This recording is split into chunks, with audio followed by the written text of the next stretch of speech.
So, does anyone remember we started the hadith, we started this chapter with the features of Rasulullah sallallahu alaihi wasallam. Can anyone tell me some of the features of Rasulullah sallallahu alaihi wasallam? Raise your hand if you know a feature. Not even one person? He wasn't tall or short. Medium. He wasn't too tall? Too short. He wasn't too short. Another feature. It's all from the sister side. His hair was between his ears and his shoulders. What are the three types of hairs the three types of hair? Lengths. Guy side. Curly, wavy. Jumma and? Can anyone help him from here?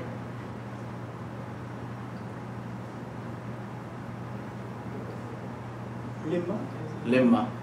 What is wafra? Raise your hand. Raise your hand. You've already answered this if anyone else knows. Earlobes. Earlobes. What is limma? I'm making this very easy.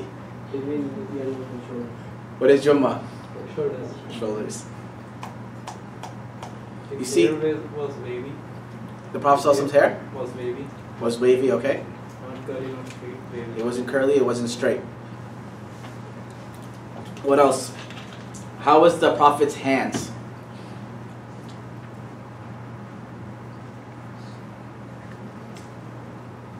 He had large, lush hands, full of meat. How was the Prophet ﷺ walking? His breast. Coming down from the mountain. It was as if he was coming down from the mountain. Okay.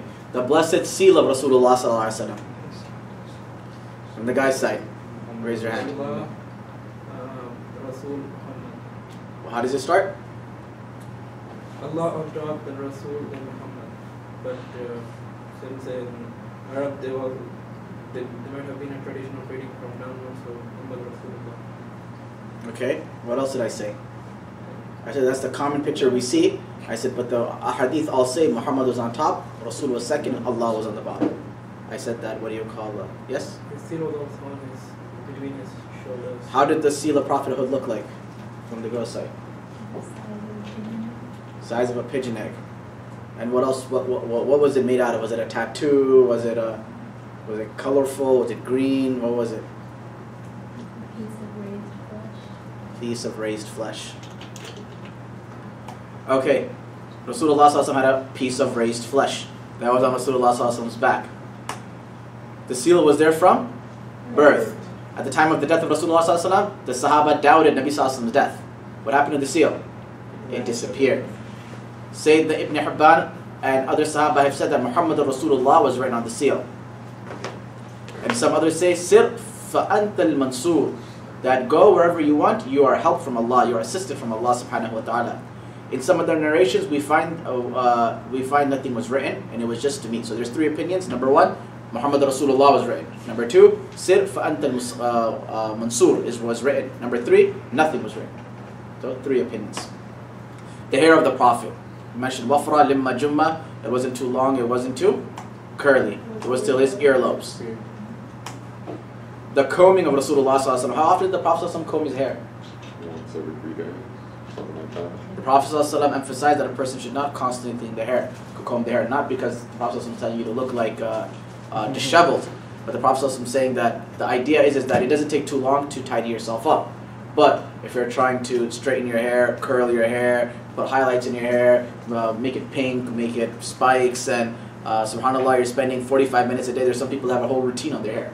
And mashallah, their hair takes longer than it takes to make biryani, right? A person just sits there, subhanallah, and mashallah, they're putting masalas and spices in their hair and just making it for I don't know what monument of what. But so this is something that Nabi Sallallahu Alaihi Wasallam advises against, the value of time. Prophet ﷺ stressed the value of time. Would begin from the right side. He would oil his hair and beard and put a cloth on top of his head. The Prophet ﷺ would oil his head. So oil Zayn's head. Zayn is small so that he knows that don't put gel on his head. You'll lose your hair. Put oil on it. Aisha radiallahu anha would comb his hair while she was in the state of menstruation. It is sunnah for a wife to comb the husband's hair. And vice versa too. So if your wife is like Rapunzel, then get yourself a nice brush or comb and have some quality time. Doesn't mean that if you're upset, start going, I had a friend who was upset with me once, and I told him he had to cut my hair. So he was poking me with the trimmer. So I said, man, I was like, what are you doing? He's like, this is how we cut hair in New York. I was like, no, you don't, man. I was like, everywhere they cut their hair is the same in the world. He's like, I don't know, man. I'm upset right now. The white hair of Rasulullah sallallahu alaihi wasallam. How much white hair did the Prophet have? 20. 20. What is another narration? Raise your hand, because I want to ask you your name, because I don't know anyone's name over here besides his name. Dr. Salim, that took me a while to remember too. How many? Yes. First say your name and then say it. Azim, 14. 14. 17. Raise your hand and say your name so that I know you. Adil, Adil? 17 and 20 was the number. 14, 17, 18 are some narrations, but the most correct narration is 17 to 20, white hair. When the Prophet ﷺ oiled his hair, the white hair did not show. Some scholars say that there was no white hair in the Prophet ﷺ's head. It was just a glisten that took place. The blessed coloring of the Prophet ﷺ's hair. What hair was the Prophet's color? What color was the Prophet's hair? Black. Raise your hand and say your name. Black. Mukarram, black. Black. Okay, what else about the color of Rasulullah ﷺ's hair? Did he apply anything to the hair to his hair? olive oil. Olive oil. Olive oil. What else did he? No, he did not apply that as coloring. Yes. Shireen henna? Is your name Henna or Shireen? Shireen. Shireen, and he applied henna. I've always wanted to do that joke. It is mustahab according to the Hanafis. It is sunnah according to the Shafi'is. The antimony. What is antimony? Not alimony. What is antimony of the Prophet ﷺ? Yes, Rijal. Who can help me here? Kohol. Gordon? Kohol. Go. And how many times did he apply it? 3 times, one on the right, left, right, and the narration 3 on the right, left, right. MashaAllah. Good job. There is multiple narration. The Prophet ﷺ did 3 times. When it comes to sunnah, you can't go wrong with the number 3. Right? So that's the default answer. If it's something sunnah, it's number 3. Rasulullah sallallahu alayhi wa sallam would apply 1 time, twice, thrice. Or 1, 2, 3, 1, 2, 3. There are different opinions in this regard.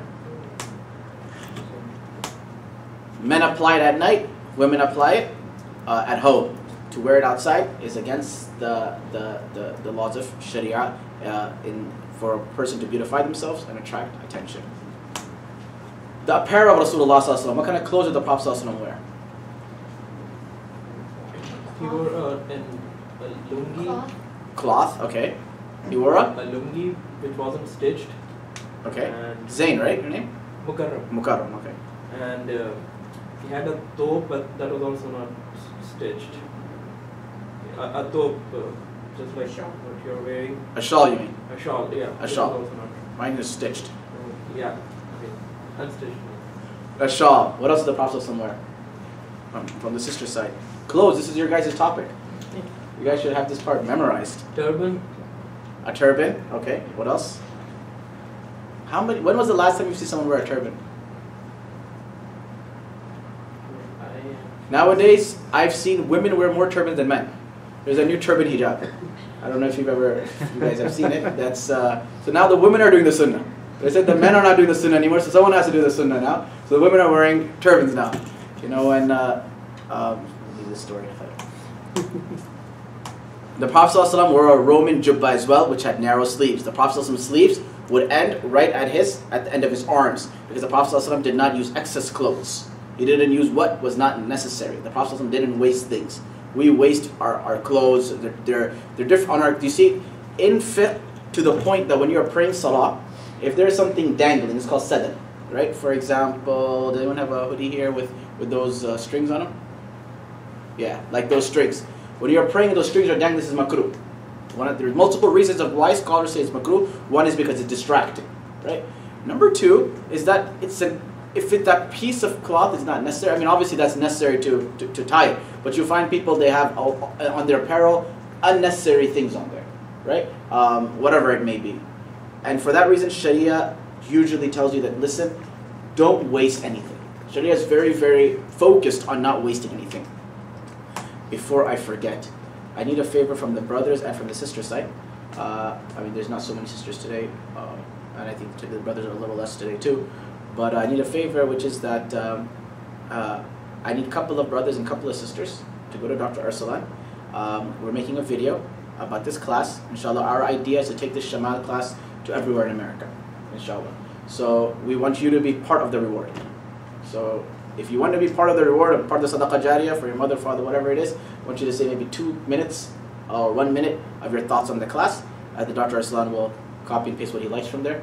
So if you do, you can say whatever bad you want. Even if you say Assalamu alaikum, we'll just take that Assalamu alaikum from there and post it in the video. So please, this is my request to you all, that as many people as can, please go to Dr. Arsalan, write your name, and then he will set up a date with either Dr. Aziz or someone to come and record you, or his wife or someone will come and record you guys, or you guys.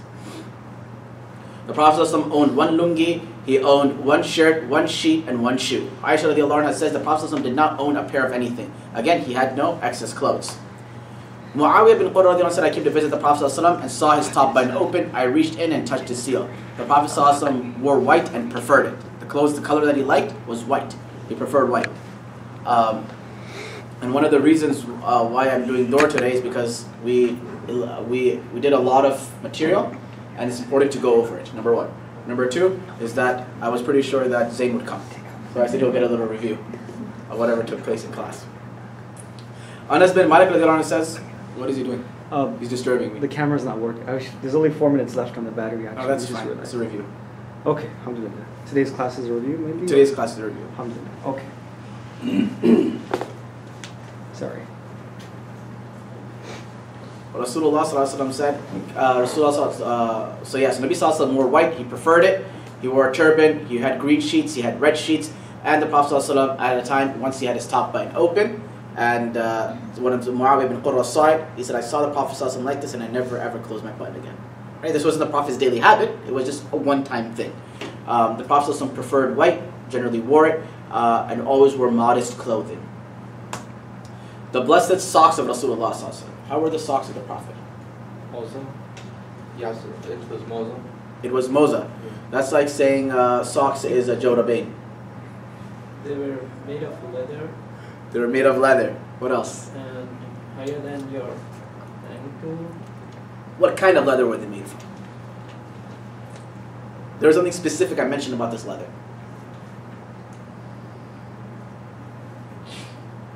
There was no hair on it. Because back in the day, they would use animal skins and they would still have hair on it. So the Prophet's leather socks were completely cleansed and completely removed of any hair. Najashi said, Prophet Burayda radiallahu anhu said, the Najashi sent 2 simple black colored socks as a gift to Rasulullah sallallahu alaihi wasallam. He wore these and made masa over them while performing wudu. This shows that this is from a sunnah gift. What should you give to someone as a gift? What should I take to someone? You know, today I was talking to a friend of mine, and they invited me to perform their sister's wedding in England. And I said to them that, I'm pretty excited and I'm already looking to get a gift. And they said, oh no, by the way, there's no box gifts. So I said, well, I was going to give them a miswak anyway. So, yeah, so maybe I'll give them socks, inshallah, for the wedding. It will be a sunnah. And the king, the king can give to the king of Anbiya, then who are we? This is my evidence. If you don't like my socks, I'll tell them that I did it for sunnah.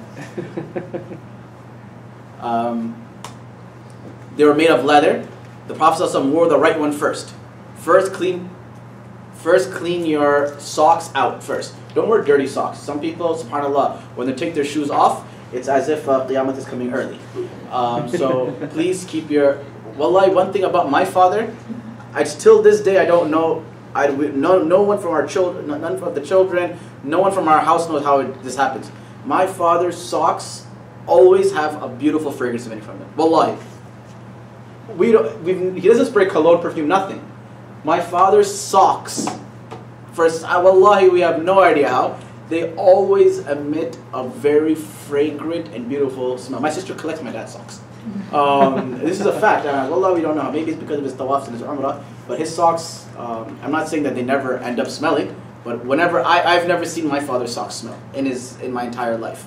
Whenever his used socks, whenever we've held them, they've always had fragrance coming out of them. We've heard about Jannat lying underneath the feet of our mothers. Also underneath the feet of our fathers as well. The shoes of the Prophet. How were the shoes of the Prophet ﷺ? I had seen the Prophet ﷺ wear shoes that did not have hair on them. Shoes, socks, they're interchangeable. And back in the day, you're in Saudi Arabia, you're in the heat of Saudi Arabia, you're really not rocking ankle cut, low cut socks, and what do you call, also rocking Air Max 2K16, right? You just either have socks or shoes, whatever just gets you by. The Prophet ﷺ had slippers. The slippers had a leather sole. They had 2 straps. Every strap was made of 2 strips of leather, and I showed you a picture of them. This was the picture of the shoes of the Prophet ﷺ. You see this area? There are 2 areas. One for your toe and your first finger, and the last is for the last 2 fingers or these 2 fingers. The Prophet ﷺ slippers were built differently. They had 2 straps. Every strap was made of 2 strips of leather. Shoes did not have any hair on them. The Prophet of Allah wore the right one first, and then wear the left one. Do not wear one shoe and walk around. Sit down and wear the shoes. This is sunnah. Unfortunately, even myself, all of us, we go there, we take our shoes off standing up. It takes 1 minute. It is sunnah to sit down and take your shoes off. The reason is because if you're standing up and taking your shoes off and you slip and fall, you're going to look like an idiot.